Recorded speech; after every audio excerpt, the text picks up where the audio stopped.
चाहूँगी मुफ्ती साहब, क्योंकि आज का हमारा मौज़ू बहसी कुरान पाक है और रमज़ान में क्योंकि कसरत से कुरान पाक पढ़ा भी जाता है, तो मैं पूछना ये चाहूँगी कि कुरान पाक को पढ़ने का तरीका क्या है? क्या रवानी से पढ़ें, ठहर ठहर कर पढ़ें, बुलंद आवाज़ से पढ़ें या आवाज़ को अपना कम रखें? ये थोड़ा सा हमारे नाज़रीन को और हमें थोड़ा सा इस पर जो हमारी रहनुमाई फरमाएगा। बहुत अच्छा सवाल है। कुरान मजीद को हम किस तरह पढ़ें? जी, कुरान मजीद की तिलावत आक़ा दो आलम सल्लल्लाहु अलैहि वसल्लम ने की। पहले मैं आपको ये बताऊं कि हमारे प्यारे नबी सल्लल्लाहु अलैहि वसल्लम ने कुरान की तिलावत किस तरह से की है। हुजूर जब तिलावत करते तो वो आवाज़ जिस कान में पड़ी है एक सहर तारी हो गया। तुफैल बिन अमर दोसी वो अबू जहल का मेहमान बनकर मक्का आया।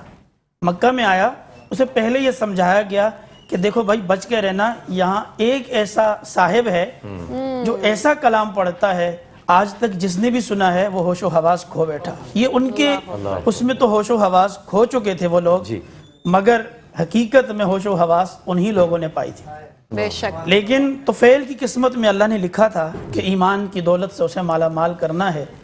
तो तुफैल चलते चलते रात को एक पहर काबतुल्लाह की तरफ निकल पड़े।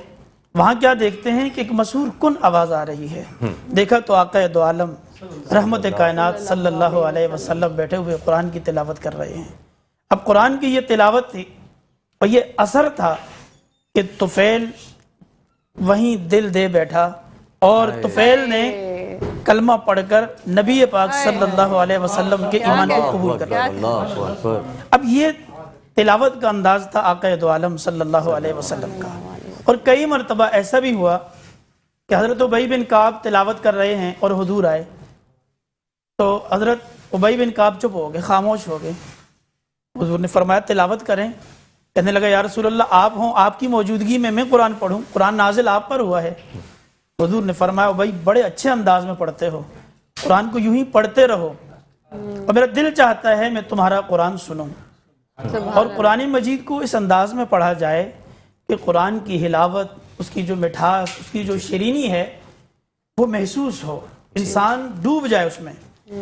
और आपने जो बड़ी प्यारी बात की कि किस तरीके से पढ़ा जाए कुरान को, देखिए कुरान का सबसे पहले जो हक है हम पर वो ये है कि हम कुरान को समझें, कुरान हमसे कहता क्या है, जो मेन चीज़ है। दुनिया की कोई भी किताब जब हमारे पास आती है, किसी भी किताब को हम खोलते हैं तो हम उस मजमून को पढ़ने की कोशिश करते हैं और समझने की कोशिश करते हैं क्या इस मजमून में है क्या हमारे लिए।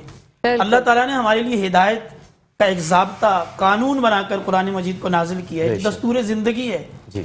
और हम उसकी महज जो है एक रवानी के साथ तिलावत ही करते पूरी ज़िंदगी रह जाएं, पूरी ज़िंदगी हम पढ़ते रह जाएं, मादरत के साथ बाज़ दफ़ा वो भी नहीं पढ़ पाते। बिल्कुल ऐसा ही है। तो सबसे पहला हक तो यह है कि हम कुरान को समझें, कुरान की एक आयत पढ़ें लेकिन समझ कर पढ़ें कि ये आयत अल्लाह ताला ने क्यों नाजिल की है और इस आयत में मेरे लिए क्या है, मैं क्यों पढ़ूं कुरान।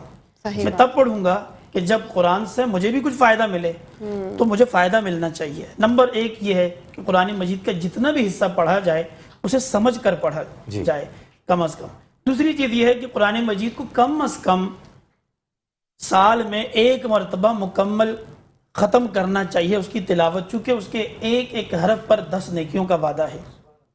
और फरमाया कि अलिफ लाम मीम ये 3 हरूफ हैं जी। अब इन 3 हरूफ पर कितनी नेकियां हैं? 30 नेकियां हैं। तो कुरान मजीद के 6666 आयात हैं और कितने हरूफ हैं? लातादाद। तो अब जो लातादाद हरूफ की तिलावत आप करेंगे तो लातादाद नेकियां आपको मिलेगी। एक तो ये है कि आप साल में कम से कम एक बार, रमज़ान के हवाले से बिलखुसूस जो हमारा आज का टॉपिक भी है कि रमज़ान और कुरान, तो रमज़ान के इस महीने में कम अज़ कम आप कोशिश करें, अगर साल में दीगर दिनों में आप नहीं पढ़ सकते, 11 महीने गफलत, कोताही, लापरवाही में गुजर गए, कम अज़ कम इस महीने में हम कुरान मजीद को पढ़ें। पूरा नहीं पढ़ सकते तो इसका निसाब बनाएं। निसाब ऐसे बनाएं कि हमने यार कौन कौन सी सूरतें पढ़नी हैं, जो अहम मज़ामीन हैं कुरान के, रुकुआत हैं, सूरतें हैं, उनको सेलेक्ट करें, उनका एक निसाब बनाएं। उस मुंतखब निसाब को हम इस महीने में पढ़ने की कोशिश करें, उसे पढ़ें। जैसे कि बहुत सारी सूरतें हैं, सूरह यासीन हम पढ़ते हैं, सूरह रहमान हम पढ़ते हैं, सूरह मुल्क हम पढ़ते हैं।